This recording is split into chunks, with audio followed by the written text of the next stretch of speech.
Hello and welcome to this week's Microfile, with a chance to see again some of the best items from the Micro Live series. This week we look at communicating with micros. When this Apricot Portable was launched in 1984, it was sold as the first micro to obey spoken commands. Well, you can see it's got a built-in microphone here. But in reality it can only understand a limited number of single words.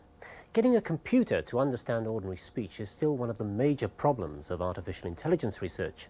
However, things are easier the other way round. Even your micro can speak, if you buy the right add-on. Some machines, like this RML Nimbus, can even talk in your voice. This Nimbus works like a digital sound recorder. Earlier today I used a microphone to record that sentence, and the Nimbus stored away some 8,000 samples for each second of speech. To speak, it just reads those samples back. Well, that's all very well, but what can it do that a £20 cassette recorder can't? Well, of course, a computer can decide what to say and when under the control of a program.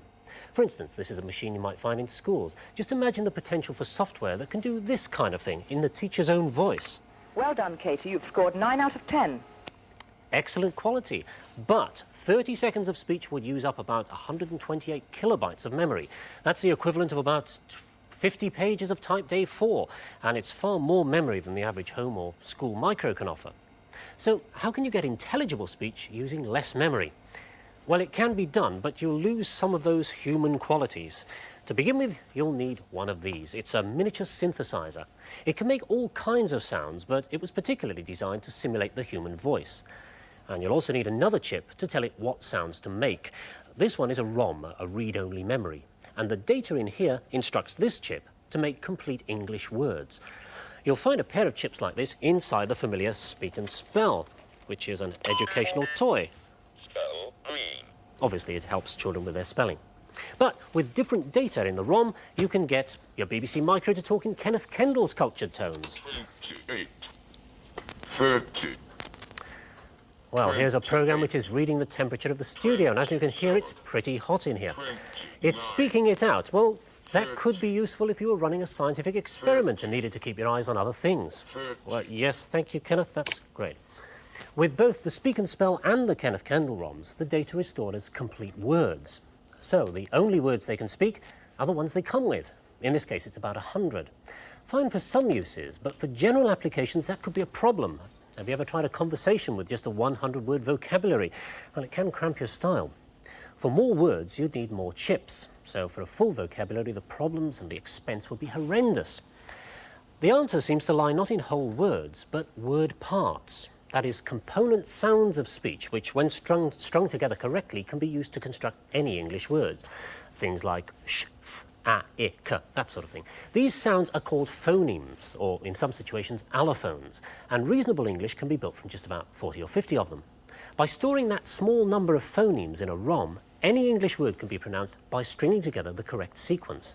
And that's the approach that Computer Concepts have taken with their new software for the BBC Micro, which costs about £33.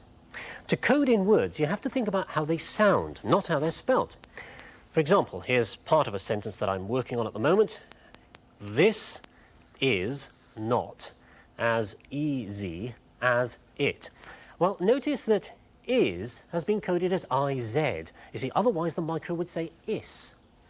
Well, I need the word sounds to complete that phrase, and the first phoneme is easy, that's just S. But the next sound is a bit of a problem. Ow. You see, there isn't a letter on the keyboard for ow, so, as ever, if all else fails, reach for the handbook. Well, here we are, and it's got a list of vowel sounds here with different words they might appear in. For example, here's E and O down here. Ah, yes, there we are. Clown, that's the ow sound, that's the one I want, and that's coded as AW. Fair enough. AW. That's sow, now N, obviously. And I think I can probably manage without that D, because we don't say sounds, we say sounds. So, Z to finish it off, and how's that? This is not as easy as it sounds. Oh, that's not too bad, quite recognisable. Just a bit flat, something like a tame Dalek. Well, no problem. This system even allows some kind of emphasis. Let's punch that word sounds. That needs an asterisk in the right place. This is not as easy as it sounds. And notice how the inflection of all those other words is tailored to build up to sounds. This is not as easy as it sounds. That's pretty convincing. The main problem is I had to translate each of those words into the phoneme equivalent, and that takes a long time and a bit of experimentation. Of course, it would be great if the machine could speak from standard text, then you could get your computer to read your electronic mail to you over the telephone. But that's a tall order, or to coin a phrase, it's not as easy as it sounds. Text-to-speech needs a system which understands the grammar, the sense and the context of words. Well, they haven't quite got there yet, but some systems are pretty close.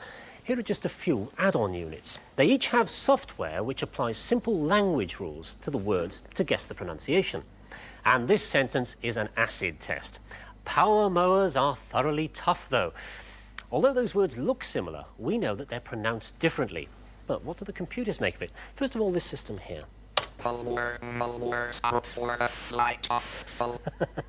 Well, I'm not too sure about that word thoroughly, but the rest of it was all right. This is a standard Commodore 64 with an add-on unit at the back from Curra. It's the Curra Speech 64, and there it is. And it only costs about 30 quid, so really, I think at that price it's a thoroughly good buy. Over here we've got a BBC Micro with yet another add-on. This is the Namal Type and Talk, and that sounds like this.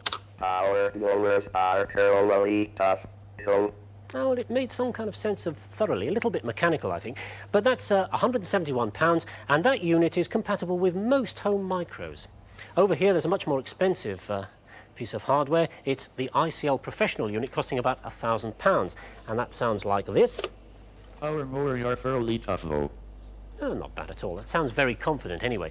And finally, those were all add-on units, but over here there's the machine that set the industry buzzing. Everybody is saying that the Commodore Amiga is the machine of the future, and it's interesting that they've provided text-to-speech as standard. Our mowers are thoroughly tough, though. Well, that test was none too serious, but to see how valuable this can be in practice, we've been to see one person who's using the speech system as part of his everyday life. You may remember him from one of our earlier series. Richard Gomm is severely disabled. His only means of communication is by the pointer attached to his head. He uses this to spell out letters. Over the past few years, the keyboard of his computer has been his lifeline. He's even used it to produce 80,000 words for a thesis for a doctorate in philosophy. A monumental typing task, even for someone able-bodied. His latest link with the world is a Namel speech synthesizer, which now means that, to a limited extent, he can use the phone. A Tandata auto-dial modem linked to a BBC Micro gets him connected.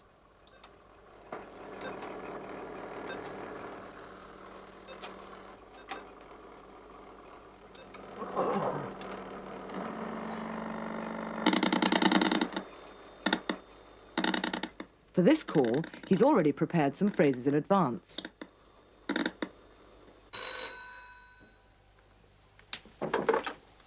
Broadhaven. 472, hello?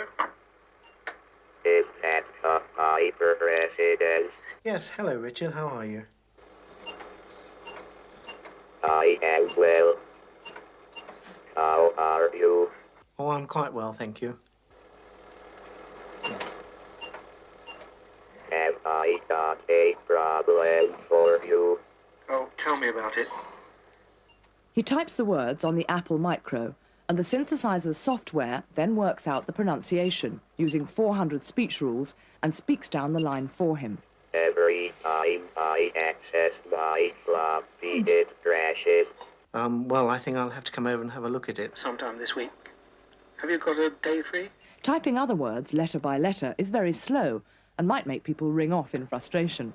So he speeds things up by using some word anticipation software that he's written himself. Friday. Oh no, Friday's up. Have you got another day? It makes a guess at what he means from just a few letters. Thursday. Yeah, that's And he fine. uses single characters or codes for commonly used words.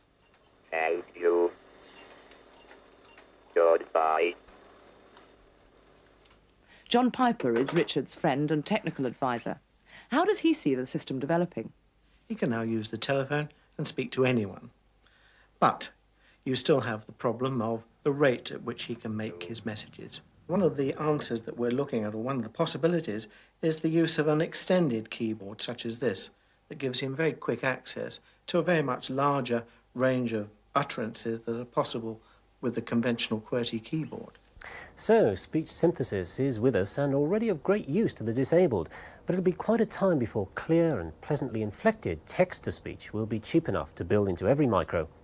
A language most micros do speak, however, is Basic, although few of them speak the same dialect. But in one form or the other, it's the language many people first learn when they want to program a computer. Yes, but is Basic good enough? What about all the others, C, Pascal, Forth and so on? Leslie and I embarked on a kind of Cook's tour of the major attractions.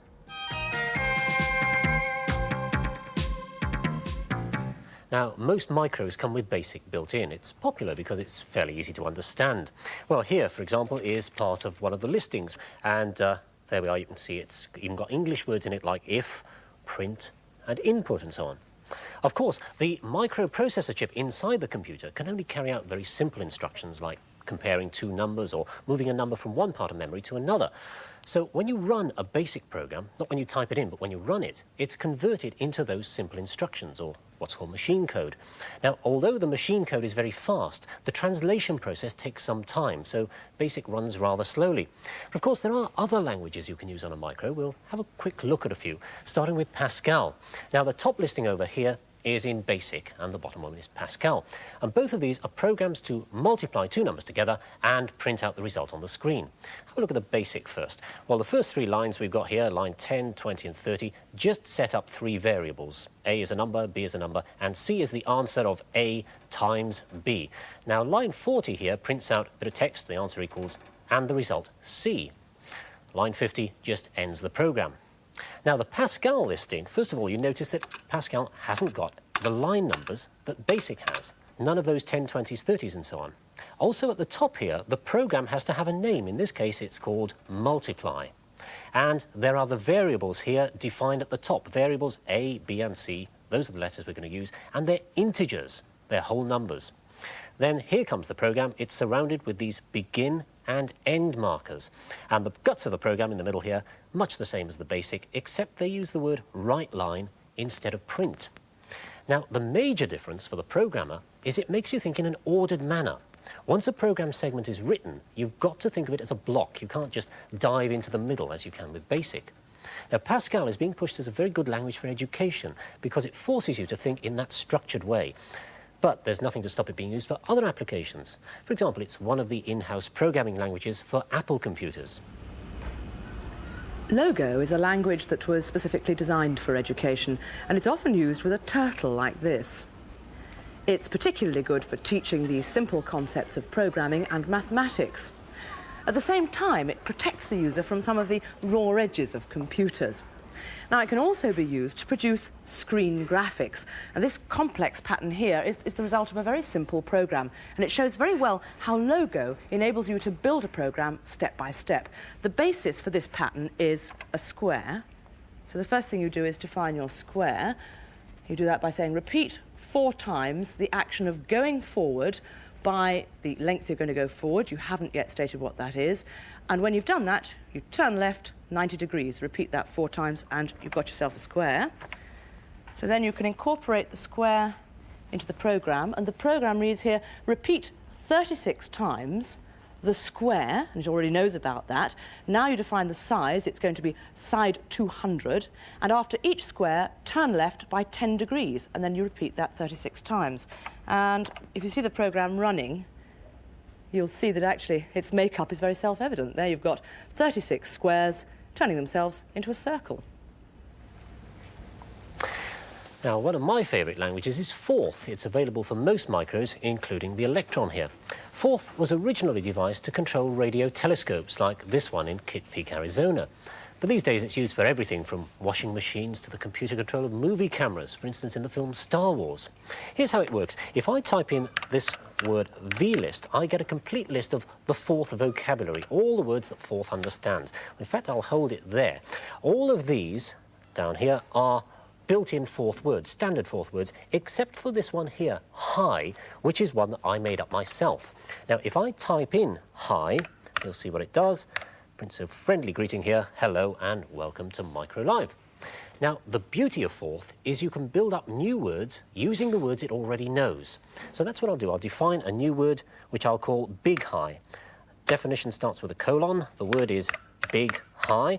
What do I mean by that? Well, 100 times, starting at 0, do the following things. Just do that high program, print out the message, and that's a loop. And that is the end of the definition, and that's a semicolon. Now, as soon as I press the return key, that little program is turned instantly into machine code. Shazam! OK, it says, what next? Well, next we'll do it by just typing in big high, and there we are, very friendly greeting 100 times. Big high is now part of the fourth vocabulary. So you see, fourth can be extended to do whatever particularly interests you. Traditional software writing involves the programmer in breaking down a problem into manageable procedures. But an alternative approach, well, for some applications at least, is to chuck the problem to the computer and leave the machine to sort it out. And for that, you need a language like Prolog. Now, Prolog stands for Programming in Logic, and this is the version available for the Spectrum. Right, well, I've been telling the computer here about a bicycle. For example, I've said in the program, the electric flex is part of the lighting system. The hub is part of the wheel, the gear cog is part of the wheel, and the spoke is part of the wheel. And I've also told the machine about the relationship of those parts. For example, X is part of a bicycle if X is part of the wheel. Makes sense, doesn't it? And down here, I've typed in a question. Is the hub part of the bicycle? Now, I've not explicitly told the computer that it is, but I'll press enter, see what it makes of it. Machine goes away, and yes, it correctly infers from the rules I've given it. The answer is yes, a hub is part of a bicycle. A lot of applications nowadays are being written in a language called C. It's very fast and it's portable. And that means that you can run a C program easily on a range of machines. Here's a listing of a simple C program on the Nimbus to print a table of temperature conversions from Celsius to Fahrenheit. Now, this was all typed in on a word processor.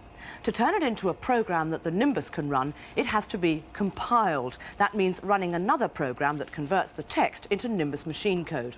But this listing could be compiled to run on a number of machines, and that's what makes it portable. So, which is the best language? Well, unless you're a professional programmer or you want to do a very specific task, one general-purpose language like BASIC will serve almost all your needs. Now, recently it's become fashionable to knock BASIC. People say it leads to bad, unstructured programming habits. But BASIC can be used in a structured way, and it's fine for most applications. But of course, it's horses for courses. Computing in general is a totally foreign language to many people, and Stephen Castell was clever enough to make a few pence exploiting our natural fears with this book.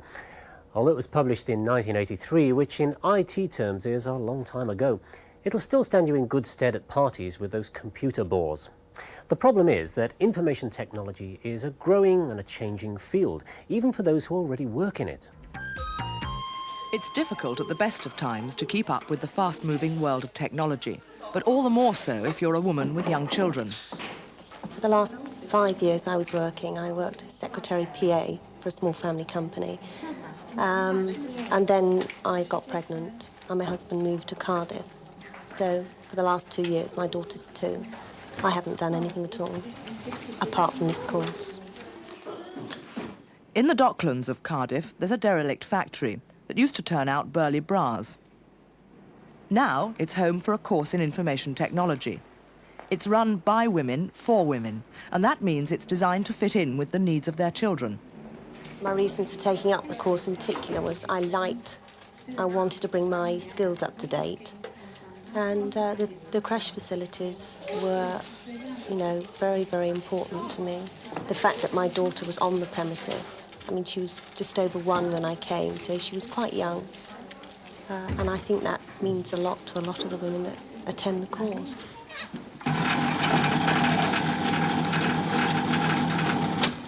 Molly's children are now both at university, and she hasn't worked outside the home for 20 years.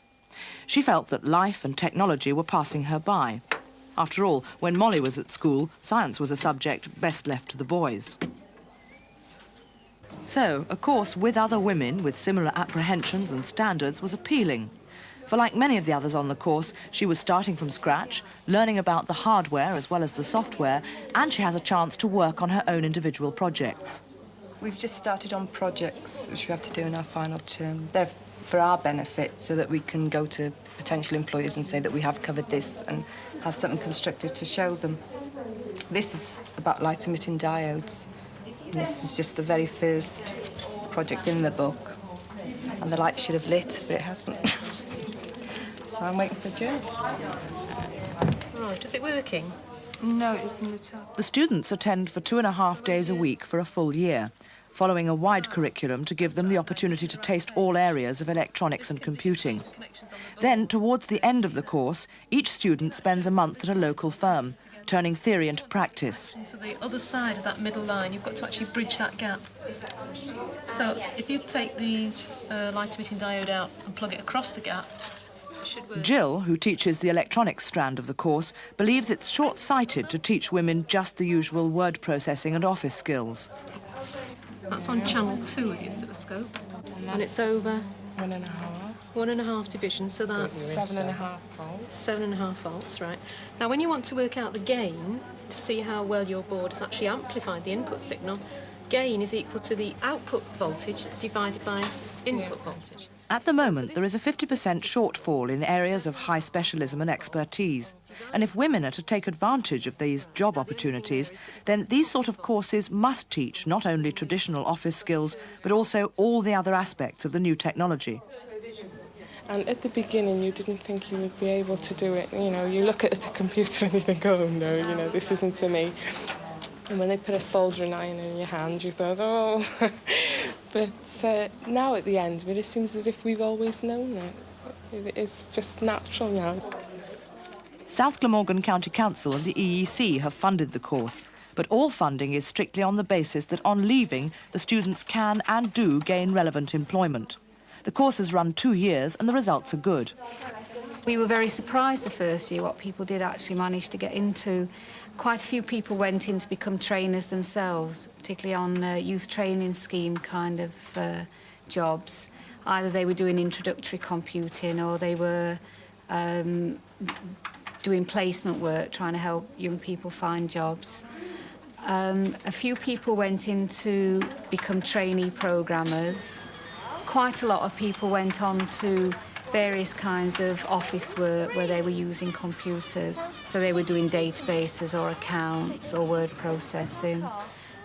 Some people went on to sales and others went on to further or higher education in electronics. Since we transmitted that film, this report has been published by the Equal Opportunities Commission.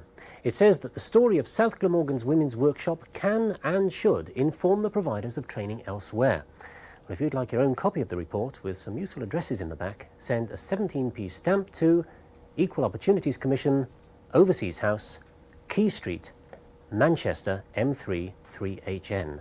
That's EOC, Overseas House, Key Street, Manchester M3 3HN. Well, that's all for this week. Next week, we take a look to the future with some of the research projects we've featured in MicroLive. But until then, goodbye.